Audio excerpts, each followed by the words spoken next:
thank you all for coming. My name is Megan Riley. Hi. And I describe myself as a nature and spiritual mentor, guide, empath. My background is included in the brochure. I have a lot of the information about where I have come from is in that brochure, and I will speak to. I'd be more than happy to answer questions about it. I also don't want to spend so much time talking about that because I have so much I want to get into. So what I will say is that I'm always open for questions. So please feel free after this. We can talk if you have more specific questions about me. And I will speak a little bit about my experience. And so thank you all for coming out on this snowy night. I was a little worried about that when I saw that this morning. I also wanted to say too, and I cleared it with the library, that we can stay till after 8. I tend to talk a lot. I also don't know how much you all would like to talk. I would like this to be an interactive gathering. So if 8 o'clock rolls around, you need to go or you want to go, please feel free. If you want to stay and continue on, we can.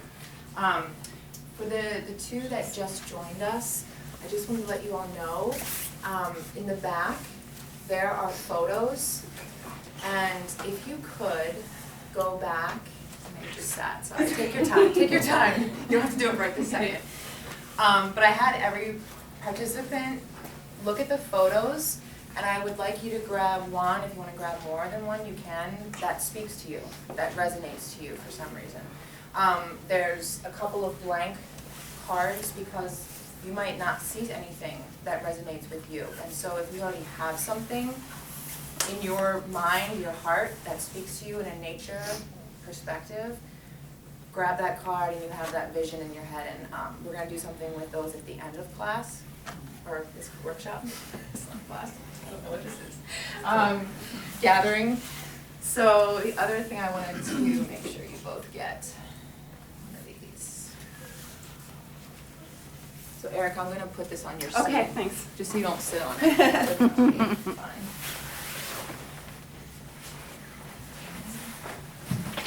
Oh, yeah, you're welcome. Okay, so I was just curious, and again, I love this to be interactive. You don't have to say a thing. What all brought you here tonight? Curiosity. Curiosity. Curiosity. I wanted to know how else we can connect, or I can connect with nature, because with technology you kind of look at your iPhone and you drive your car, and not too many times do you get out and experience what you should, or what maybe would help you. Right, right, yeah. I don't really have to put into words. I already, like, I feel a connection, but I kind of want to, I guess, make it stronger and kind of understand it more. Yeah, yeah. Cool. And that's something, I was going to say this at the end, but I'll say it now, I'm probably at the end too. You'll notice on the my little cards and in the brochures, sorry, I don't want to waste paper and stuff, but I kind of put the cart before the horse. I created those brochures a while ago, and then I created a website and a new email, which is why I stapled, old school, I stapled under the brochures my website and the email, because what I want to do, come for sure spring and summer, if not even before, is start forest walks. I want to actually, I mean, here we are in a room, great room, but we want to get out in there and actually experience it, and that's what I want to do, and I hear a lot of people want to, so that's something that, you know, and I have an email contact list if you want to give me your email, help people have those times that they can go out and actually engage with nature, and we can do things. You know, what does it mean to connect to a tree? So that's something that I definitely want to do with people as well.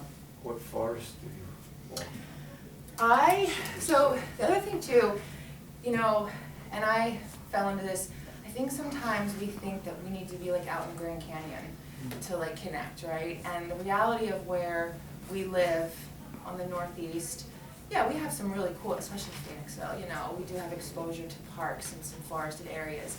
So, I want also for people to know that, like, Reeves Park, you know, go into Reeves Park and we could do things that could help, say just walking through, you know, like, that was cool, there were some trees. No, like, being still there and actually connecting. I love Black Rock Sanctuary, love it. I love the boat, where the boat launch is. There's some cool little trails back there. Of course, the Schuylkill River Trail, Kimberton Park, like, you know, so areas like that. I mean, there's French Creek, there's all that, but I wanna try to, my goal is to find areas that people are close to, so that it teaches all of us, myself included, that you don't have to drive like an hour or 2 hours to get out somewhere. So. So I have a sort of a rhetorical question. It Yeah. doesn't have to be answered, but it's about effort and nature. So over the course of our lives, why does it take us more effort to remind ourselves of the importance of nature? You know, maybe we were younger, or maybe it was second nature to us in a way. So why does it take so much push to get there in the first place? I know, right? It's like the golden question, actually, I love Right. it. My little sock display and this speaks, I think speaks to what you are speaking to right now, so, yeah. Okay, so, I don't have enough copies for everyone, again, I just don't wanna waste paper. But what I wanted to speak to quickly is, I don't know, something I've noticed in the past couple of years especially is all of a sudden seeing all these articles and research done where doctors are actually prescribing people to go out into nature. They're actually doing studies on the body and seeing actual levels rising, wellness improving. There was a study about, from really well-known news resources too. You know, like 20 minutes 3 times a week in nature can improve people's health, studies find. And I think what was, to be honest, and mind-blowing to me is that we're at a place in our society where, one, that's like what you spoke, that's news. Like, people need to be told, you need to go to nature, you know? And secondly, that we're like shocked, that we're that disconnected, that we're shocked that like, oh, going out to a park is better than like, you know, and there's no, I've utilized therapy, I love it. So this isn't a knock against modern day techniques for well-being. People need their medications, talk therapy, like, absolutely. But we have a resource that we have lived in since birth that's waiting for us, and we've lost touch with that. So much so that doctors are now having to write out their little prescription of trees, nature, you know. That really, among other things, sparked my passion and desire to want to do this kind of work. That's where we're at. And this one article, it's from PBS. The title is "Why Doctors Are Increasingly Prescribing Nature." And it's a dialogue, and in general, it went in and researched a bunch of primarily adolescent young adults who had anything from trauma, depression, issues. They did nature-based programs, like a study, a controlled study, and it was interviewing them and also, of course, talking about the testing they did on their bodies and all the results. So I don't need to go over those details, but there were 2 elements of this article that touched my heart and gave me chills. And I'll just read them, they're brief. One of the participants of the study she spoke and she said, "I don't know if people realize how important it is for people like me to be able to learn how to live in the world again. Because trees are forgiving. The grass doesn't judge you. The grass doesn't care how squirrely you seem to be that day. It just doesn't care." I get goosebumps every time I read that. Because that's truth, right? Like, nature is this huge, and when I say nature, rivers, trees, fields, stones, animals, I mean, so many different elements of nature. They're just there welcoming, and they'll receive you in any way you come to them. And I will speak briefly. There was a period where I went through some trauma and I sought out therapy. I was on medications, I did all those things, and I'm grateful for them.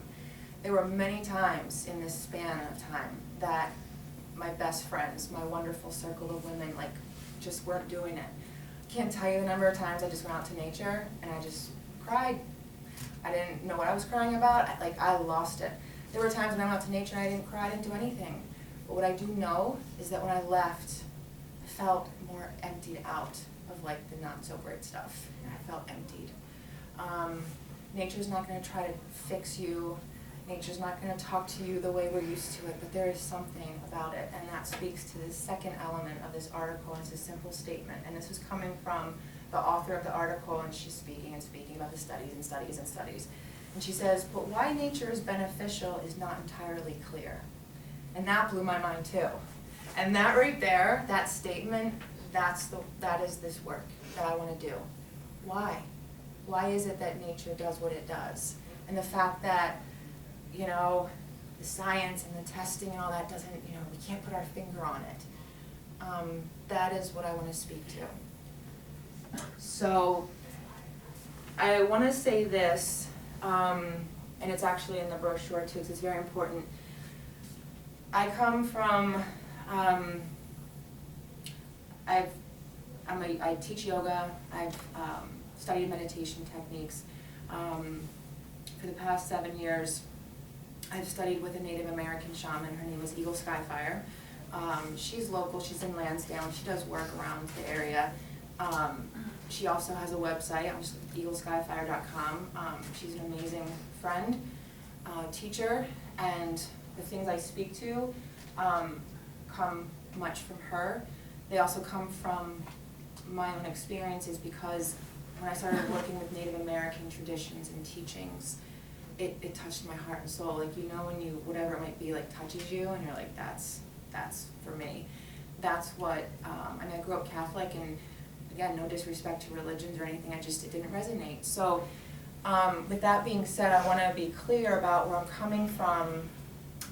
There's 3 foundations that I speak upon.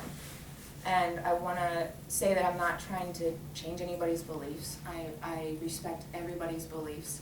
I'm not trying to say that this is the way. I want to be very clear about that. It's just, if anything, just open up to it and take a listen. But the 3 foundations I walk with are, the first one being that humans and every element of nature, from the tiniest stone or ant to the greatest mountain, every element of nature and humans, we're equal. We're equal. There is no better or worse. Nature's not better than us, and we are not better than nature. The second thing, every element of nature, again, tiniest ant to the grain of sand to the tallest tree, has a spirit, has an energetic rhythm, has a soul. However you want to define that, or if you don't want to define it, that's okay too. But what I believe is that there's an energy. There's an energy. We have energy within us. Some call it a soul, some call it an energetic. In other traditions, it's called chi or prana. In Native American, in the way I've learned, the soul resides here, and in the yogic tradition, this is the solar plexus. This is where our personal power resides. So we have the crown chakra, the third eye, the throat, the heart, the solar plexus, the sacral, and then the root. So the solar resides right below the heart. And in the tradition I've been learning, my teacher speaks to this, the heart is the crown of the soul. So this is where our energy, that portal resides to connect to the greater energy out there. The same energy that's coming in and out of us is the same energy that's within the trees, the stones, the grasses, the rock, the waters. Some people call that God, some people call that source, great mystery, creator, energy, okay? So it's not about labeling what it is, but again, I just wanted to explain that that's where I'm coming from. And the third foundation with all that being said, if we have energy in us, flowing in and out, nature has energy flowing, there is the possibility for that energy to exchange between one another. So when some of you spoke to like how to connect more, so you're walking past a tree and you go, that's a really cool tree, and you keep going, like you just saw it and you thought about it.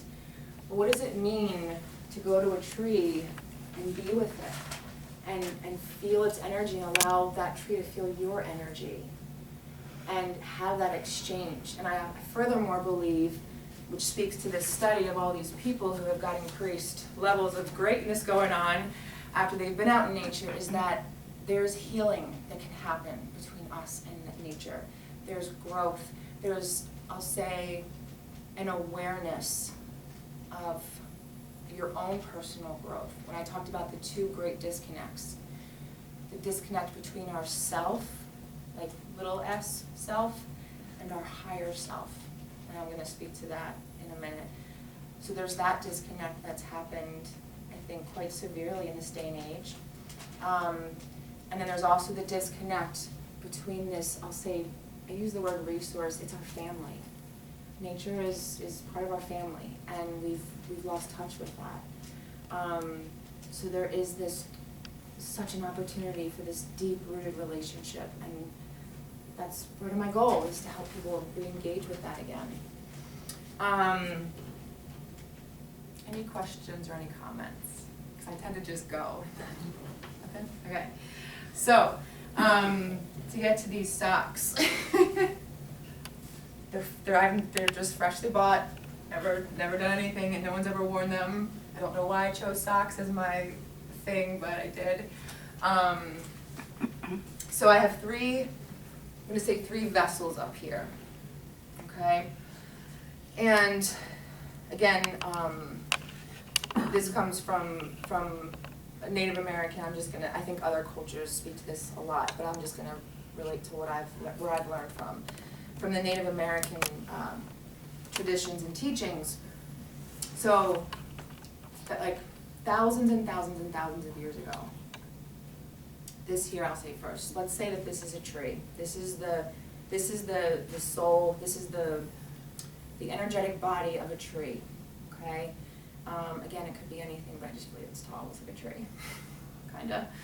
So, ideally, elements of nature. They don't have iPhones. They don't have, to-do lists. They don't have like jobs. They gotta go in traffic. They just are what they are.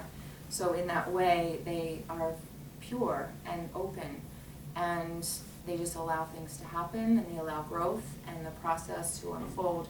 And so in this way, they are clear.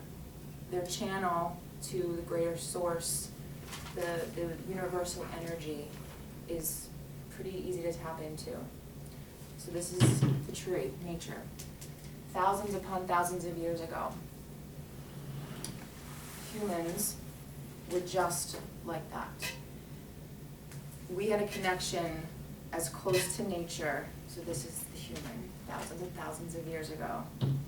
We had a connection with nature that was as closely connected as you might be to your best friend or a family member today. They lived with nature in every way possible, which I'll speak to when I get to this medicine wheel.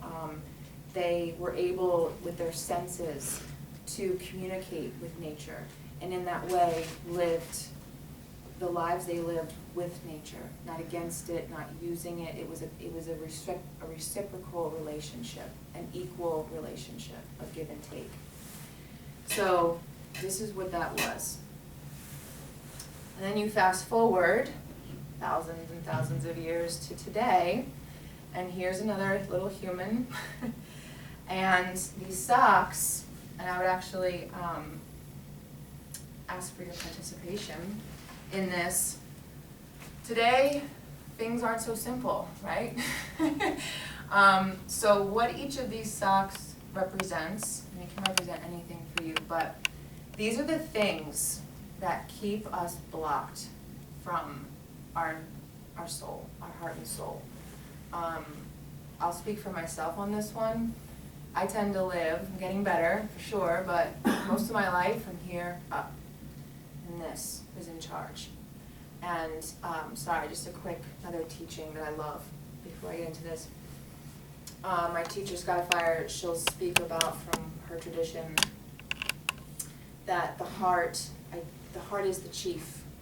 If you think of a tribe, the heart is the chief, the mind is the counsel, and the hands are the action, the doing. And so, in a perfect world, our heart, as the chief, as the leader, speaks to us and tells us the way to be, the way to walk. In turn, that heart tells the counsel, so the counsel can interpret what the heart is saying. So the counsel says, listens to the heart, says, okay. And then the mind, the counsel, can tell your hands, your feet to go out and do what you're supposed to do. Hence, following your true path, right? I'll speak for myself. My heart, my leader, is up here most often. And I get way confused about what's talking. This, is this it? What's happening? And it's just like this all the time. And then these are like, I don't know. So with that being said, I bring that teaching up because it's not just like things like work, or I mean, it can be, but like for myself, a lot of these things would represent, like for me, something that keeps me blocked from here is negative self-talk. Statements that I don't even know sometimes I'm doing until I stop myself. So what I would ask you to do, and you can come up and take this and tell the group something in your life, you can speak to it and I can put it in for you, but what causes blockage? Or what causes this to become the chief rather than this in your life? My grandchildren texting me and telling me, Nan, I need you here, and Nan, I need you there. So whatever I'm doing, or what I would like to do today is all of a sudden focused on them. So I kind of lose, at the end of the day, I said, well, what happened to this, and this I wanted to do? Plant flowers or whatever I wanted to do. It goes to a good cause, which is my grandkids, but I'm not in control. Or I don't feel like I'm in control because I don't want to say no. Right. So I don't know whether that fits into your category. Oh my gosh, yes, I actually heard several things come up, worth a couple socks. Grandkids, and that's the other thing too, it's like this isn't like a bad thing, like, I mean, obviously mine, negative self-talk isn't great, but like grandkids, awesome. I have 3 nephews, same thing, like I love them. But when they take your time, you lose your time. I also heard the inability to say no, which I think goes for us across the board, whether it's work-related or family. So maintaining your personal boundaries in a way, it kind of sounds harsh, but yeah, the inability to say no to the potential endless to-do lists that you might have. Yeah. Anyone else? Mm-hmm. Fear of never feeling like I'm enough. Mm-hmm. Yeah, I can speak to that. I will for myself too. Like, you're never enough. Yeah, and it's amazing. It's on a side note with the mind too. It's like when you stop, like it's not real. It's just like a thought. It's not, and yet how much it controls. Potentially, it can control our actions, how we are in this world. Yeah, absolutely. Mm-hmm. Mm-hmm. Just society, just constantly, this is what you should be doing, and this is what it should look like, and that's what it should be. Yeah, when you were speaking, I don't know why this visual like a billboard. It's like billboards all over us, Like, even tonight with the winter storm, alert, Yes. It's it's just Everything's right. grabbing your attention. Yep. It's like we're living in Vegas 24/7. Yeah, absolutely. I have a major addiction to like wanting to know what's going on when it comes to animals and the environment, so I will go online, on my phone almost every day, and I will just I need to find out what's going on, especially with Australia and everything. Then I just get so overwhelmed with it that how can anything ever be made right and some that I get really depressed about it. So it's kind of like, I want it to help me understand so I can be proactive and do things, but then I get so weighed down by the agony and the pain of everything. Yeah. I don't know, put that exactly. into I it. feel like there's like a word and I'm trying to think of it, but I can't. But Overwhelming feelings. overwhelming. Yeah, it's kind of it's not stagnation. There's a word. It doesn't Yeah. matter. But it's just overwhelmed. Overwhelmed. Yeah. Like what's the point? It's almost like you have so much care for it, but like what's the point? So absolutely, yeah. Anyone else? Yeah, I think with me, I find it difficult sometimes to, try to think of the best way of saying this, but don't groan out loud, but almost be disciplined with trying to listen and meditate in a day in, day out way, almost like punctuate the day. Start the day with a little bit of quiet, end the day with a little bit of quiet, be reflective. And I find that when I am able to do that more periodically, that I feel better within, and maybe I'm being Captain Obvious, but it's a good thing. Oh, absolutely. So are you saying when you don't keep up that kind of a routine, so to speak, Yeah. you've noticed a difference? Oh yeah, I'm more vulnerable to what an old chemistry teacher of mine called optic rectitis. Oh. When your eyeballs fall down your rear end and you get a crappy outlook on life. Man, I have to borrow that tagline for the It's not mine, future. so, this guy was funny. He called his last name was Zorbach, and he called it the Zorbachian enema. If you had a bad case of optic rectitis, be careful because anyway. I love it. You know I when don't you mean first, to, no, I love, because when you first said the term, I'm sitting here thinking, oh, that's like a legit, like, I'm like, what, you know, and I hear people laughing, I'm like, okay, no, Meg, gullible. Absolutely, and I haven't heard that or thought of that, but that is, I think of like the discipline. Whether it's exercising, meditation, yoga, taking that time to get outside somewhere. I've done it too, like I noticed it, and I always joke with my friends, it's like, why the things that are so good for us and we feel good, why don't we just keep naturally doing them? Like I'll sit and eat 4 pounds of chocolate and ice cream, no problem, but like why, and I'll feel awful. So I just think that's so fascinating, right, that like the things that are good for us, we have to like, okay, like do it. Right. So I totally agree, like that lack of discipline. And actually, it's Erica, right? Yeah. Yes. Yeah, I got 1 out of 6 or 7 or 8. But I think about what you just spoke to too. Like sometimes, like with meditation, I'll sit and my mind's already like, yeah, what are you doing? Like this isn't. So it is. It's kind of a test. I'm also gonna put a couple in here, one for the phone and one for the computers. And my little nephew's watching them on their iPads. It's crazy. And the video games. And can we sit here and expect that all that's gonna go away? No, it's not to say that, again, these things aren't all bad, grandkids, and also their reality. So this isn't to say that this is so awful, it's just, I wanted to give a visual, and I'm also gonna throw in like to-do lists, work,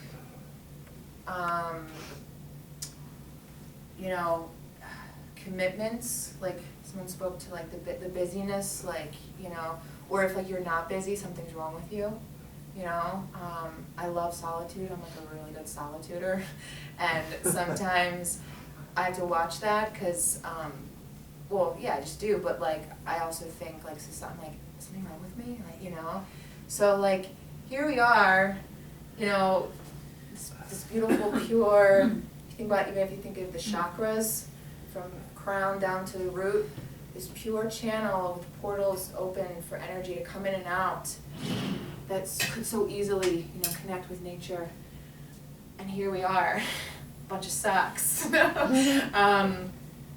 So this makes it pretty hard to connect to that, you know? I'm also gonna say, it doesn't mean that you're gonna go out to nature and like all these things are just gonna come flying out and you're gonna become Gandhi or Buddha like that, you know? That's not our goal. But being in nature does help.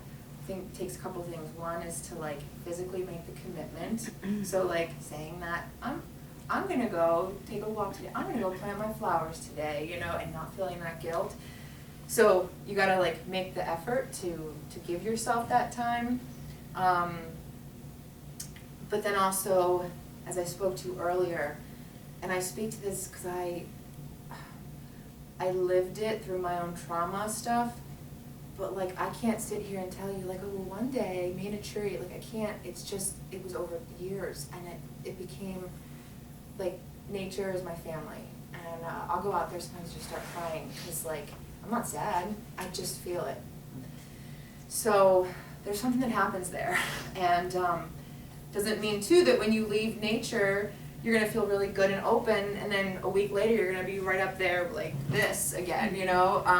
So it's this ever evolving relationship, but the point is that more time in nature, as that studies and many studies have shown, can help to lessen these, and then also actually like loosen up, just loosen up, so that we can connect more so.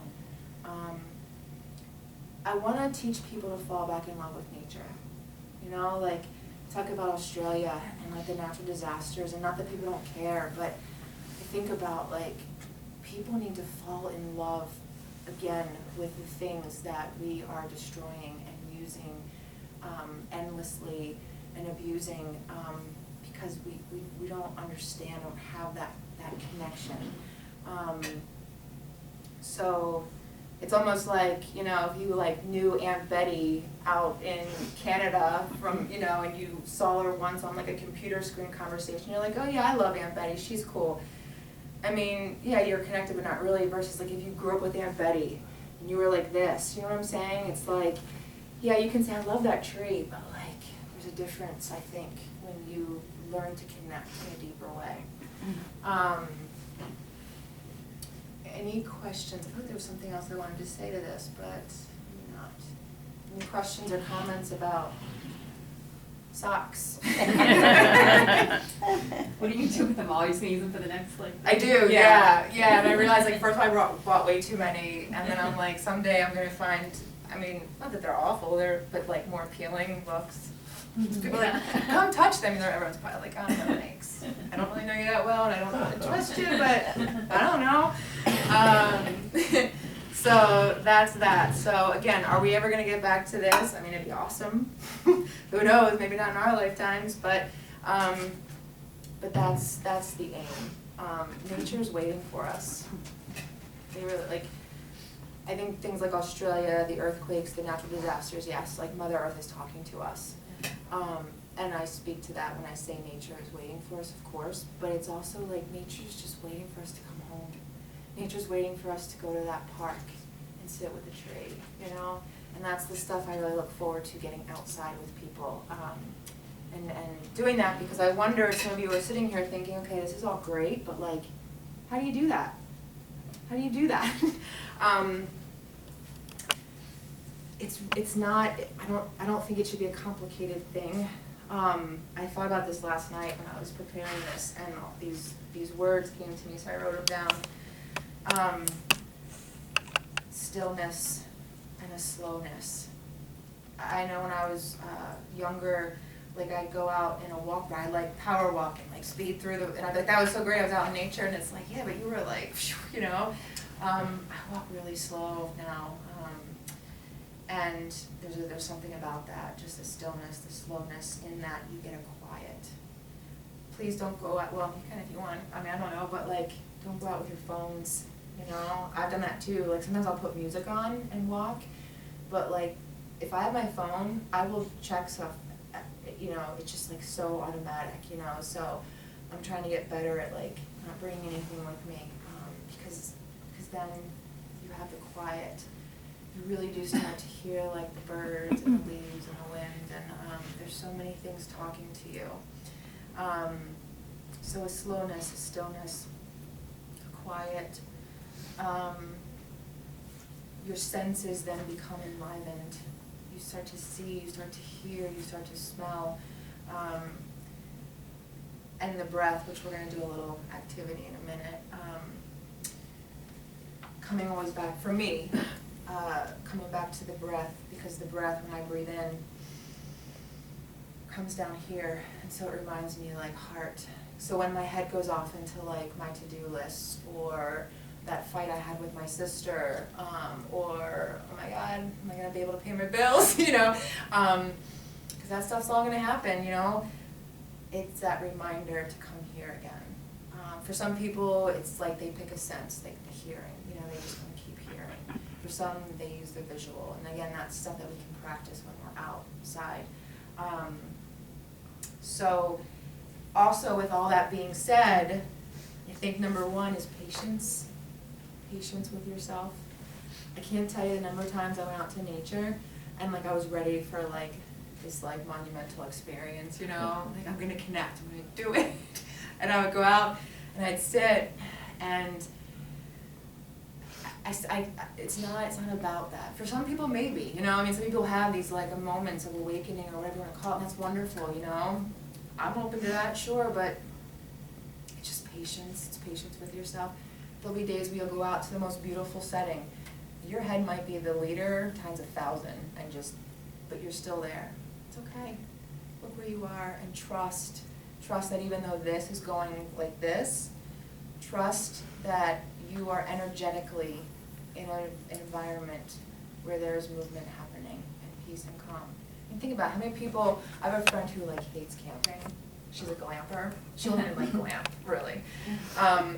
But even someone like her will come back and she's like, I just went to this like weekend retreat thing, and it was indoors of course, but like she's outside, and she's like, oh, I just feel so good. And how many times do you hear people go out in nature, whether it's a day or a weekend, who usually aren't out in nature, and they come back and they're like, oh, I feel so good, you know, and they don't know, but they just do. I don't ever hear someone coming out of like, you know, a corporate building saying like, wow, I feel so good.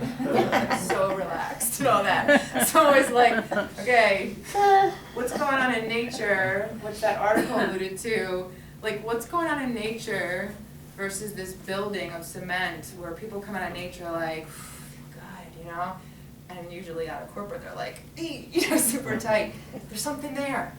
So it's not like you have to go to nature and like direct it or do something, just even being in it. So that's why I said the stillness, the slowness, the quiet, and just being patient with yourself and connecting to the breath or something. So with that being said, briefly, we'll do a little exercise if you like, with connecting to the heart. Because I've had people say to me like, can't do it, like, then you tell me to close my eyes, I'm like, up here again. And I think, and maybe you can speak to this too a little bit with meditation. People sometimes think meditation is like, okay, you are meditating when, like you're like the Buddha under the tree, right? Okay, then I'm meditating, and it's not. It's not about like getting to this space of like enlightenment, and now I'm meditating. The process of meditating is that itself. Your mind is going to take over within seconds sometimes. You're going to come down to the heart, someone's going to tell you to listen to your breath and sense your breath, and you're going to do it, and then you're here. As with being guided through a meditation, for example, when you're reminded, I'll come back down to the heart, you'll think, okay. That is literally training your brain, your body. So that is the process of meditation, if that makes sense. So that the more you practice it, like you practice an instrument, the more you do it, it becomes a little more natural to come back. So that, and I'll say for me, after years, I can go out in the woods or even sit in my house. And this will take over and I'll come back down. And then sometimes this will take over. And I don't know, but like I know it was like 5-10 minutes of off in Storyland. And I don't sit there and like bash myself or say, he didn't meditate. You're just like, oh wow, okay, I'll come back. So, I wanted to bring that up, because I think sometimes we all think this perfectionism, right? And I do that too. That's the process of learning, it's just training. So, right now, this is so hard, not hard, but like, I can't wait to get outside and do this. Because I'm imagining like if we were like each at a tree or something, like how to connect. But for right now, just a simple practice. My teacher always has us put our left hand on our heart. Put your right hand on your soul or your solar plexus. Okay, so this is, from where I come from, my beliefs, this is the essence of who you are. My teacher will say, I love this too. She'll say these bodies are just robes. And that when we cross over, die, we cross over, these robes just drop away. And so this soul, this heart and soul, our essence of who we are, this is our energetic that carries on. And the belief in Native American traditions is that you could return again here or somewhere else, maybe as a tree, maybe as a, who knows, doesn't matter, but like this here is this undying energetic of who you are. Again, like how little we, even just now doing this, connecting with it, it's almost like giving it a little hug. And we go through our day, and again, for me, I'm here. And this is in a way neglected. So if you want, you don't have to, but closing your eyes. And the hands just help me keep my attention down into this heart and the soul area. And breathing deep in through the nose, feeling your chest and your heart rise, your hands rise, excuse me. Exhaling out through the nose or the mouth. Inhaling again deeply through the nose, feeling that breath move over your chest, down below into your soul. Exhale. And then just create a rhythm of your own. And I will say this too as you are in this practice, again from my teacher in the tradition, Native Americans, the breath is seen as the breath of Creator, the breath of Source. It's our power, capital P, power. In our society, we think of power as like money, and I have domination over this or that. And in the Native American perspective, power is the energy we receive from Creator, from the Source, capital S, Source, from that universal energy. So when we breathe in, we are breathing in that divine energy, and it comes down into our soul, into our heart. So when I think of it that way, it's pretty, no pun intended, but pretty powerful, pretty significant. It's a place that, I'll speak for myself, I should be visiting way more often than I am. And the thing is, it doesn't take a lot. And you don't have to have your hands on your body to do this. The breath is always happening. It's always moving down into your soul center. Breath of Creator is always connecting with you. And when you're ready, if you haven't already done so, you can open your eyes and release your hands. So it was just a really quick, simple exercise, but connecting in that way to yourself brings you out of here, even though you might shoot right back up, brings you down again and again to here, so this isn't going, and then you put yourself, so that connection back to yourself, capital S, self, and then you bring yourself out to nature, and if you can practice bringing yourself here, and then, again, sitting in the middle of the field, doesn't have to be a tree, wherever, allowing that energy to exchange with that of nature. And whatever you might, sometimes you don't need anything, or sometimes you just want to sit with a family member. I'll speak to it that way, family member. You don't need words. The communication, I can't put words onto this, but the communication happens. That activity is something I can't wait to get outside and do more of in different ways. Any questions on that? And some people, when they meditate, they will sit, but they might focus on all the sounds, it doesn't have to be this. I just use as an example because we're speaking about our center of power, our source. Could be listening, it could be visual, so that's stuff we can practice outside too. This is my professional schedule. This is what I do. It's just like sticky notes just to make sure I'm on track. All right, so I think I kind of want to switch gears a little bit. Not switch gears. I don't know how to best do this. Can you all see this? Kind of, not really. Yeah, a little bit. Not really. Everyone's like, Yeah. If you want to come up and stand around it, you can. I don't want to make you all stand up. So maybe I'll do this first. So this is a medicine wheel. There are, and we talked about this before class, like the circle is very significant, not only in Native American traditions, but in many cultures and religions, cultures, festivals for that matter. It's just the circle. So this is a medicine wheel. Again, there is actually a medicine wheel up in Kutztown. I can speak to anyone who's interested in that because my teacher Skyfire does do gatherings up there every solstice, every turn of season. So this is what that wheel looks like, and this is what other wheels around the world can look like. The wheel that I'm learning from is a universal wheel. Some wheels are specific to a tribe or a certain nation. The one that my teacher walks with and teaches with is a universal, which means it's the rainbow wheel, welcoming of all people.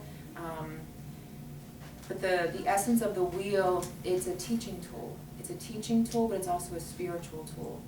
And it's also what nations would use to literally walk with nature year-round. It was like their calendar. It spoke to them and taught them how to live with nature.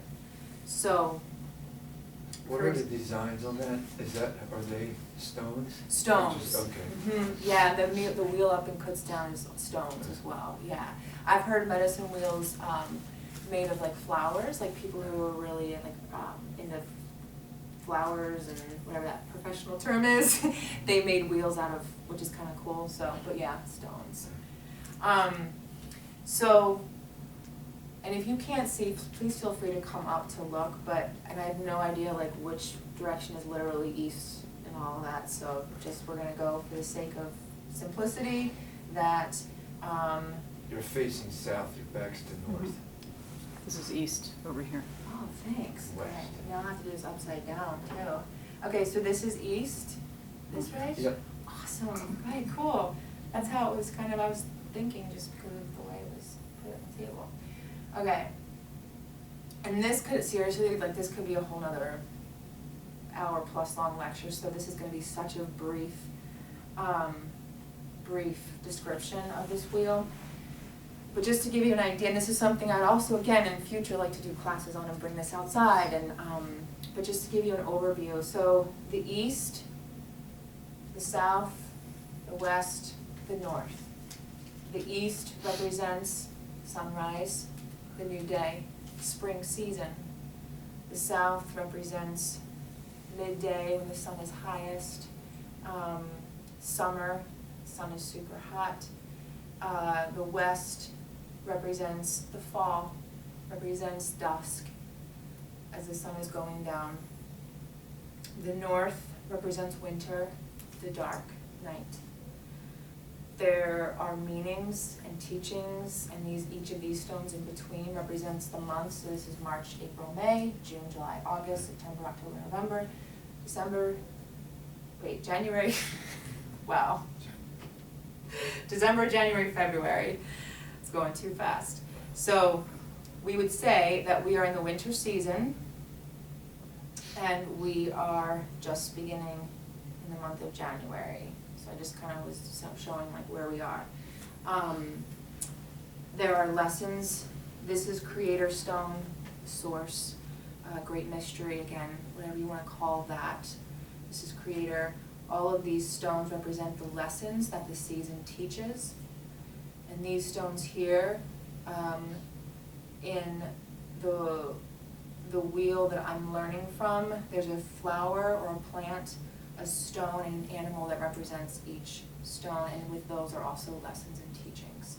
So it just gives you an idea of how medicine wheels can be utilized by us to walk with nature. So I'll speak briefly to the winter season. Nature, Mama Earth is taking a rest, right? She's tired. Everything dies off. She has produced and the harvest has come, and now it's time for her to rest. And so things sleep, things are quiet. The lessons to learn that go towards Creator Stone: cleansing, renewal, and purity. So when you think about nature, everything dying off, cleansing itself so that things can be renewed. And purity is a concept that it's about commitment and focus, because here also is this the potential for manifestation. Like, what is coming in the spring? What do you want to plant for yourself so that in spring it starts to bloom? So this period of quiet and stillness, a lot of people think, oh, it's boring, nothing's happening, and yeah, okay, it is really quiet, but like that's our time to go within. Mother Earth goes within. Susie? Yes, okay. Two. Talked about like it's constant, right? We're just constantly being like go, go, go. Like, why aren't we resting? Like, why aren't we following suit with nature? You know, why aren't we giving ourselves the self-care to get still? Maybe to find out, what do we want our lives to look like? This is a year, ideally a year-round calendar. You know. So not only is it a way for nature to teach us how to live, but it also helps us with the sundial, you know, tell us what time of year are we in, and how should we be living. Summer is like active, let's get out, you know, it's these seeds that have started to already have been planted within here, ideally, start to just like nestle in there, and you think about them and get quiet, and come spring, start to work towards them, and you know, so such as the never-ending cycle. So I'm trying, like, there's so much I could keep going with, but I feel like it's just a general description of the wheel. So we are here in January. Yeah, I think I'm just gonna leave it at that, sorry. I feel like that was like of the medicine wheel. And are there any like kind of general questions about the wheel? Are there stories that go with each one of these sections of the wheel? I mean, like lore? Yes, I think, when I think of like the Celtic wheels. Mhm. But there are, my teacher would be all over that question, because she probably, I mean, she's an elder, and so she, you know, she's grown up, so she's got some of the coolest stories. I don't think there's like set stories, but like, for example, the animals, like they have stories about the way they are. It's not like lore, but you know, characteristics in the way, you know, if that makes sense. Mhm. So in that way, yeah. So again, we can speak to that more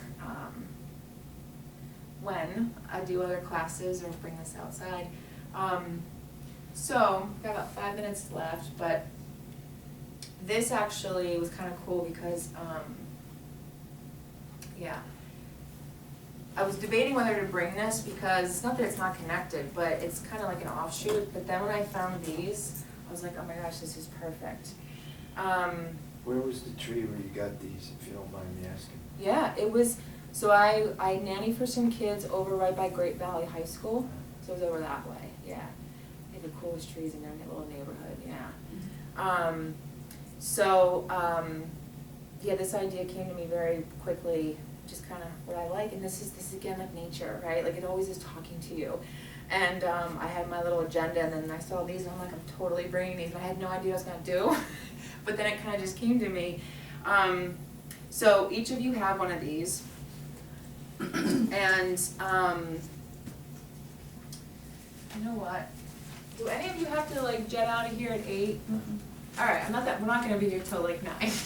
But I just thought if I can find, because I can find my phone somewhere. I pulled up a picture of these. So this is from the sweet gum tree. And obviously, given the time of year, they have fallen. They're dead. They're gonna die off and become part of the earth again. But I was walking with one of the little kids I'm nanny for, and we were just like checking them out. And I remember these from growing up, but I didn't know what they were. Like I never knew. So I collected a bunch of them because I knew I was going to use them, but I didn't know how. I didn't even know I was going to use them here, but I went home and researched them. I literally Googled balls, pointy tree things, like that's what I was Googling, right, with like spikes coming out. But I found it.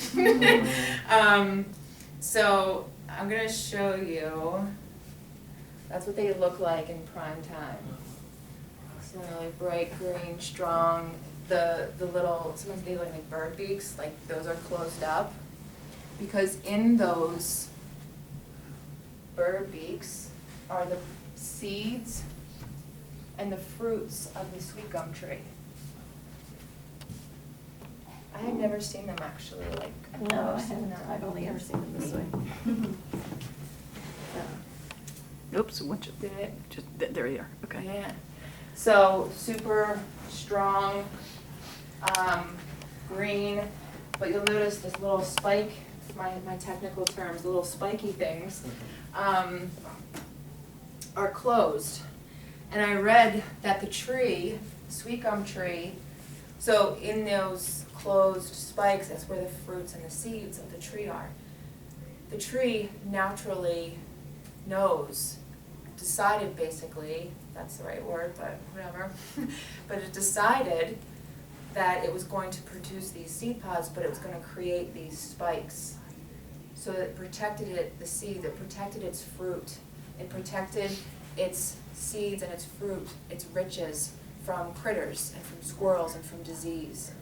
So two bits of wisdom, I'll say, came to me from this pod. One was the fascination of how unbelievably wise nature is, how intelligent. You know, I mean, we walk around and we're pretty amazing too, yes. But like, here's this tree, and they're beautiful. I mean, even dead, they're beautiful. But here's this tree that instinctively knows I have to protect my seeds, my riches, so I'm going to create this so that it keeps it protected. And then I read further, so that was the one piece of wisdom, just that, it gives me chills, like that humility of like how unbelievably wise nature is. And I read further, and only when the tree knows that the seeds and the fruits are ready to be dispersed, to spread, either to provide food or to provide more sweet gum trees, then these open up. So it just knows when to open up, that it's okay to let it go. And then, eventually with time, these instinctively fall, because they're not needed anymore. So the wisdom of the sweet gum tree. The second bit of wisdom that struck me, and that's what's kind of cool, like the unexpected, like, I thought about, wow, like these are dead, you know, and we also always correlate death with like bleh, but like they're so beautiful. But it started me thinking about where we're at on the medicine wheel. And again, yes, winter is death, dark, quiet, Mother Earth is resting, things have died off, but things have to die so that other things can live. So in this period from winter to spring is this process of seeds of new life already starting to get cultivated. And so when I looked at this dead pod, it actually made me think a couple things. One, this is for myself, something for you to think about, but like, what seeds have I started planting in here? You know, this tree will once again, come spring and summer, produce these protective pods. So one, like, what seeds have I already started to work on?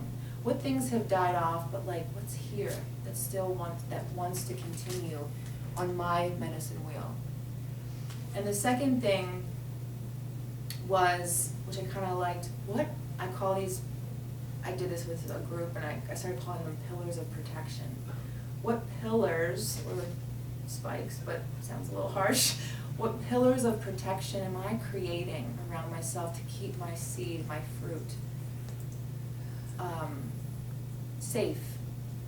You know, like, I can have a dream, and whether it's mental, negative self-talk, that dream can be gone, and that's happened to me many times.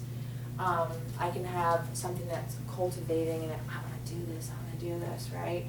But if I don't have my pillars of protection up, so to speak, my seed could just fall out well before it was ready, or just never manifest.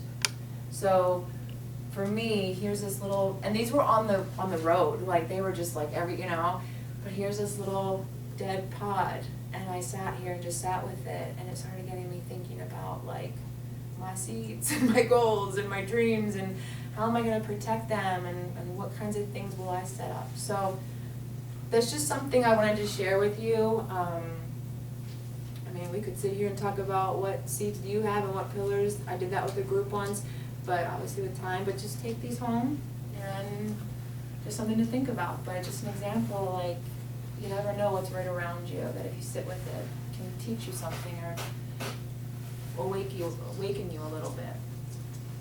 And with that being said, so the photos you all picked, I thought it would be kind of cool. So I take photos. You know, my friends are always like, "You're a photographer," and I'm like, no, I mean, I just like taking photos. So those are photos I've taken over years, but I thought it'd be kind of cool to make them into cards. And the photos for me, at the time, like, I remember honestly probably like where I'd taken every photo, and it's not like some monumental event happened, they just spoke to me. So I collected them and made them into cards, and I thought it'd be kind of cool to have you all just select photos that spoke to you. And you don't have to, but I'd be curious if anyone would like to share why they chose the photo or the photos they chose. I chose my hometown, Third Street. That's just the first thing that jumped out to me. Just, I didn't realize how much I loved my hometown until I moved away and came back, because nothing felt like, I grew up here, my roots are here, nothing, wherever I was, never felt that way. And then this one, I used to take the dogs up there until the cops showed up the one day and said somebody called from the Montclair Bridge, said I was gonna jump. I said, "Officer, if I jumped, how would I get my dogs home?" That's my memory of this place. That's why this resonated with me. Cool. Thanks for sharing. Is this facing north or south? Do you remember? Is that on the So about Montclair Bridge? directions, it's facing, it's looking towards Montclair. Like, Oh, okay, okay. so like Montclair would be on the left of that bridge. Got it, Phoenix was okay. on the right. So you're I think up, I'd be so up better, around much the better. dam? Like, are you up around the dam? Yes, Yes, yes. got it, thank One you. of my favorite walks, yeah. Mhm. I'll pay you for a copy of this, please. Yeah. Okay. Now you're a photographer, you get money. I for know, it. right? That'll be $400. No, I'm just kidding. For that little card. Pay in installments, please. Yeah. Yeah, I chose to, excuse me, everybody, I have to share because that's just what I do. Please, I love it. My kids say, "Shut up then." No, I love it. You all like to But share. I chose the sunrise over the ocean, which is how it speaks to me, is sunrise over the ocean. I grew up in Anglesey, which is the very north end of North Walwood. What's the name of the town? Anglesey. Anglesey. Yeah, do you know where North Walwood is? Yes. Very north end of the island where the lighthouse is. I can do. Yeah. I just never heard the name of that town. Well, that's what it was called before it was incorporated into North Wildwood. It's still referred to, you'll see places that say Anglesey Inn. Okay, I grew up in Anglesey. I lived there till my early teens when we had a personal tragedy. And I just felt like there was nothing worth living. There was nothing that was going to sustain me through the rest of my life. And then I saw fog. One day, or I should say one night, my brother, my sister, and I walked down to the beach. The fog was so thick. You didn't know what direction you were going, but you could hear the ocean. And we just kept walking. We lost track of ourselves, so we were literally in a cloud by ourselves with all our pain. And as you got closer to the ocean, pain seemed to fall away because you wanted to know, how far did I have to go? And all of a sudden, your feet hit the water. And at that moment, I really believed that I could go on with my life, and I really believed that nature would protect me. And that's one of the reasons I thought it was the best thing, how you're talking about connecting with nature. Yeah, that's beautiful, thank you. Yeah. Wow, it's like oh, the ocean met you, you're gonna be okay. Thank you. This one, I've hiked at a place that looks like this a lot, so it reminds me of the Pinnacle. It's Hawk Mountain. Oh, Hawk Mountain. That is different, right? Yeah. Yeah, I thought That, it might be a the, pinnacle. I think again, I know. But the country, it looks the same up there. Yes, yeah. So I knew it was in that area. Yeah.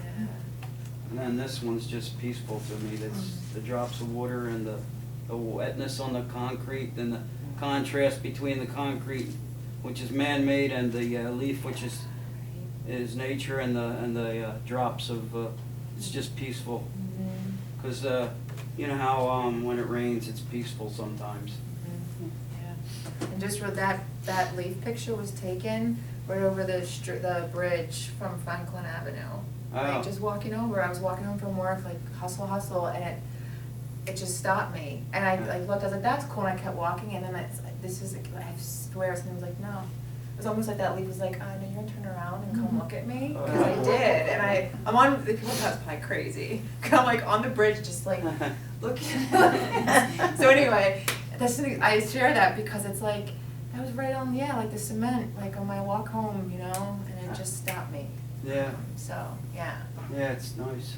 yeah, cool. Anyone else? Well, I did sunset or sunrise, whatever it is. I'm a morning person. I love being out in the morning before everything gets noisy, you know, listening to the birds and the animals waking up with the sunrise or the sunset, and it's hard to tell in this case what it is. Sunrise. It's the sunrise, yeah. Well, again, that's my time of day. There you And go. it's a peaceful time. And along with that peace, I love flowers.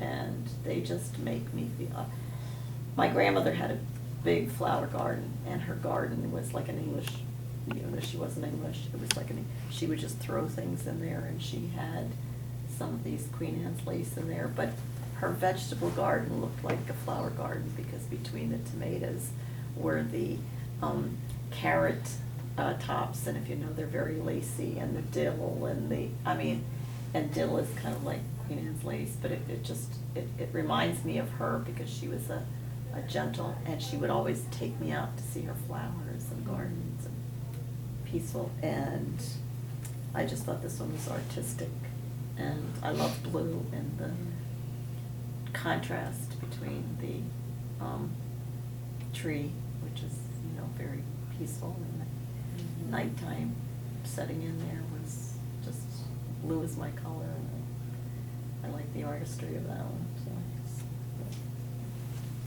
Thanks for sharing.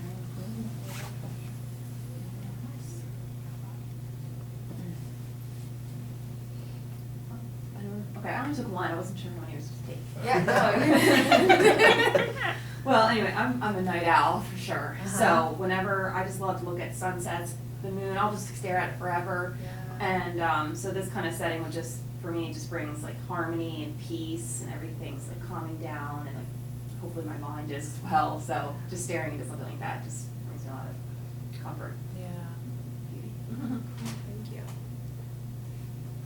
Yeah, and I chose these two, for what it's worth, I've been traveling through a little bit of a traumatic experience as of late, and in some ways, this is certainly beautiful, but, I'd say I feel like I've been kind of caught in a cobweb a little bit. But I also feel that sun is rising or setting, but it's beautiful either way. Yeah, cool. Thank you for sharing. Yeah. You don't have to, I don't really want to, but you want to. I will speak to, just briefly, the cobweb as an example. I think what's so interesting too is that it's like art. People can look at the same thing and have totally different reactions or Oh, right, experiences, yeah. you know, because I shared that picture and several of the people had like peaceful, calming, you know, and I was like, that to me is chaos. Not in a bad way, 'cause it's beautiful, but like just chaos, because life is chaos, you know? And so like, I appreciate you sharing, because sometimes connecting with nature, again, nature's not gonna like give you a blueprint, like you gotta do this, and you're gonna be fine. It's like, but just to be able to relate. Yeah. Like, there's something about like being able to look at that cobweb. That's why I love that you chose the sunrise too, because it's like, cobweb just, it's almost like a camaraderie, you know, like, it's okay. Like, we recognize it's a reflection, that's, nature can be a reflection for you. You know, so the cobweb was almost like confirming, like, yeah, I know, it's chaos, but, you know, the sunrise for you was like, get through it, you know? So, yeah, I like that. Thanks.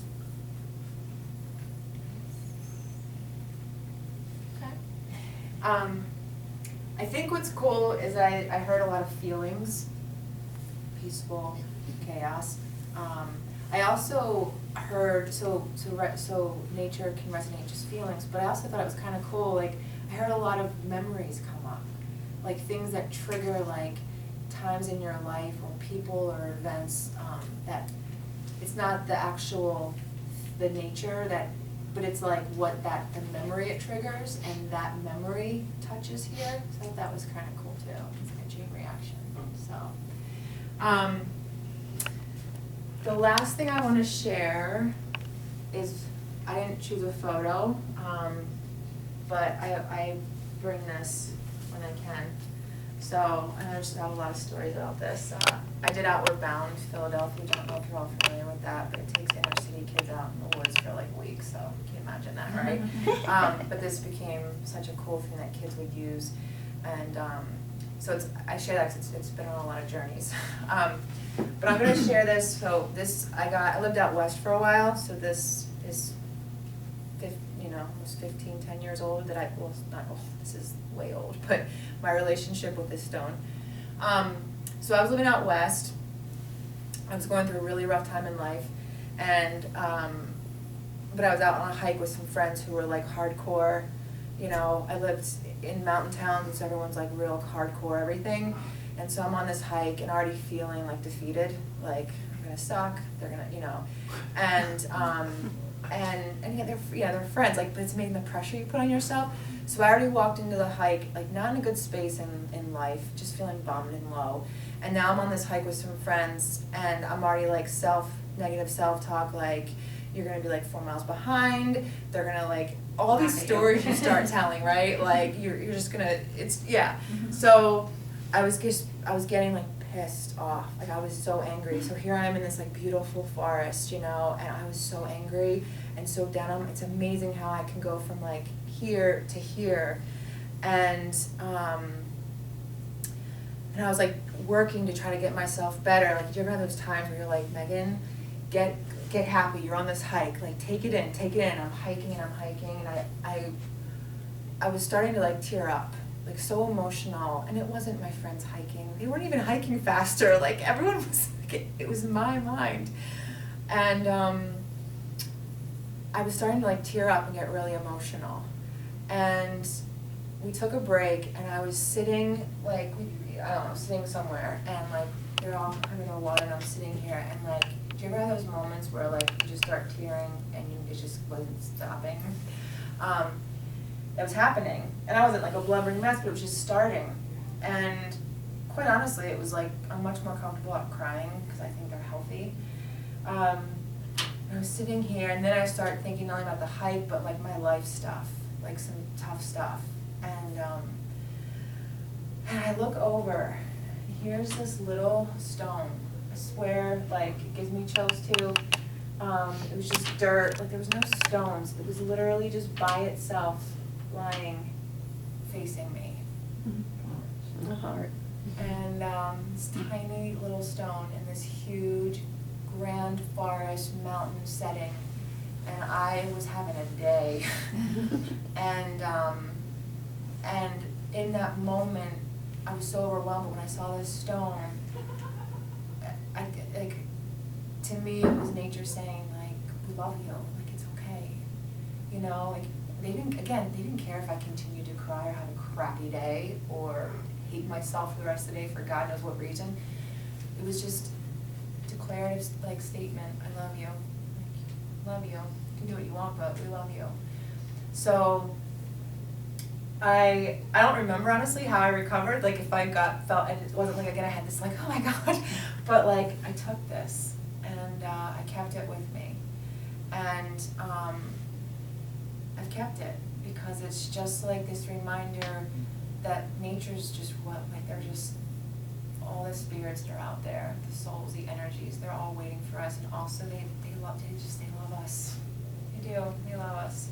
And it's also, to me, what I share with you is that you have no idea when you're gonna find messages from nature. But I promise you that they're out there. So there's been times where I've gone out and I'm like, where's my heart? Where is it again? Nothing shows up. So it's not like on demand, but it's pretty amazing, you know, when you get the messages you need. So just like that old family member or best friend, you know, nature does speak to us. So with that being said, not too bad. I want to say thank you to all of you so much for coming tonight. Thanks for staying over. I'm more than happy to hang out, talk, if you have questions. Sweet Gum Pod, you can keep the photos, you could return those. But I did put the sheet out on that little table for your name and your email. If you're interested, I do not send like 40 emails. I probably will never send 40 emails in my life, but it's more about like, I mean, I have my website and all that, which I keep up to date with things I'm doing, but if you want emails about like a forest walk, or I even talked to Mark here at the library about like setting up, doing like a forest sit at Reeves Park, you know, like I want to provide those opportunities. So if you're interested in anything like that, please feel free to put your email on there and I can start like just for that reason. And yeah, the brochure, the card, my site has my stuff. So, Thank you. yeah, thank you all so much for coming.